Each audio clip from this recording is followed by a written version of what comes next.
I was watching YouTube videos the other day about monitor mounts and monitors overall. YouTube, everyone's setup is always so expensive and nice looking with their wireless RGB keyboards and mouses and their cool double monitor setups and their standing desks that they actually never use to stand up on. And then there's me. Now, as nice as this setup looks, it's not mine, obviously. It's just a free background. And that keyboard is definitely not mine. My actual keyboard is this. Like, what even is that? Jesus. I feel like I shouldn't even be showing you this, and I probably shouldn't have, but here it is. I'm sure someone is living inside of there, and they're not paying me any rent. With this depression in mind, I went onto Amazon and I looked at some keyboards for sale, and I noticed my old nasty keyboard is still in production and going strong. My model doesn't have RGB, but it's basically the same model with this new interchangeable switch technology or whatever. Now this made me think, what's the point of buying a new one? Like, all the keys work. Can't say the same for my old laptop integrated keyboard though, but the lights still work as well. Why buy a new one? You know, nowadays we're always thinking of upgrading everything because we just absolutely need the newest and latest technology available.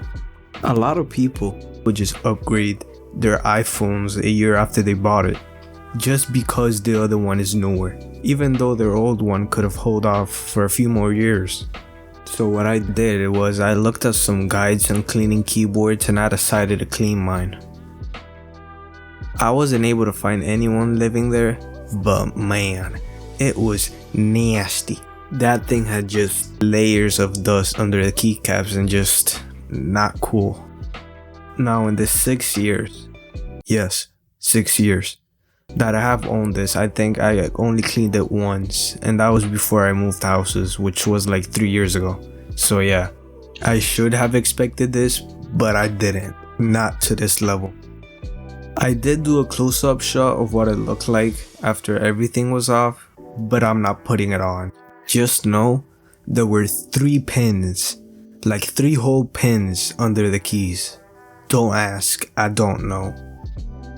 I bought this keyboard back in February of 2017, and it was my first keyboard, not my first mechanical keyboard, my first keyboard overall.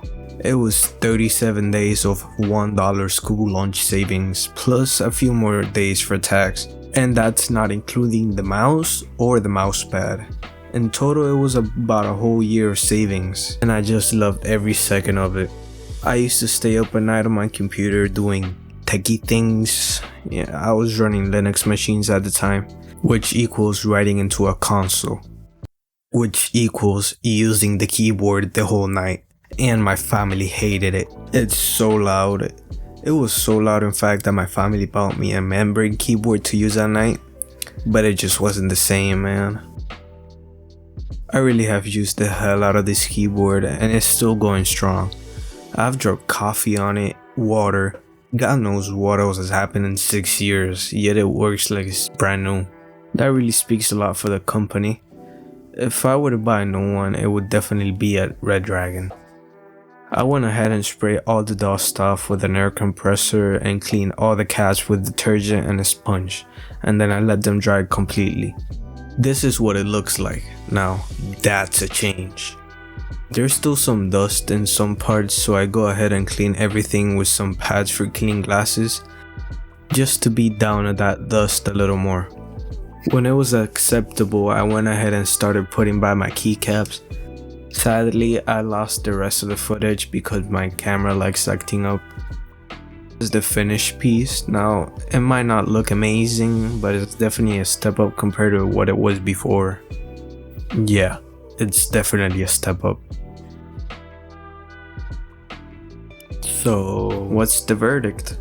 This is a keyboard that'll last you some time. Now, I understand some people might not have had the same results with this brand or model that I had, but the keyboard and the mouse I bought from them is definitely stood up the test of time, and it stood up the test to me.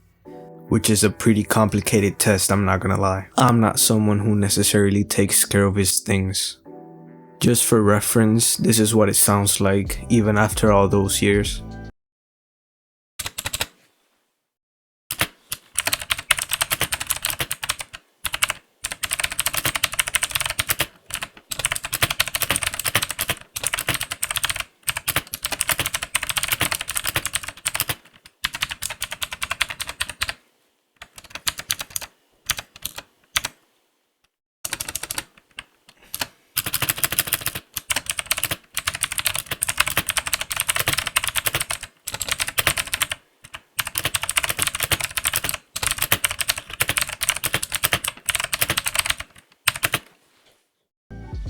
It's not a thick and creamy keyboard, which seems to be the trend nowadays. It's loud and it's clicky, and that was the trend back then. With all this in mind though, it's held up for me and it makes writing, which I do a lot of, college, a lot more enjoyable, and it makes the intense experience a little more mellow. If you're out on the market for a solid keyboard that's gonna last with regular use and even a little more beat up use, I can definitely recommend this one. If I were to buy another one, I would go for one that's wireless and a different set of switches, but I'm probably gonna ride this one out until it dies. Needless to say, if REDRAGON wants to send me another one for review, I'm definitely up into the offer. I hope you found this helpful, and if you liked it, drop a like and a comment. Bye!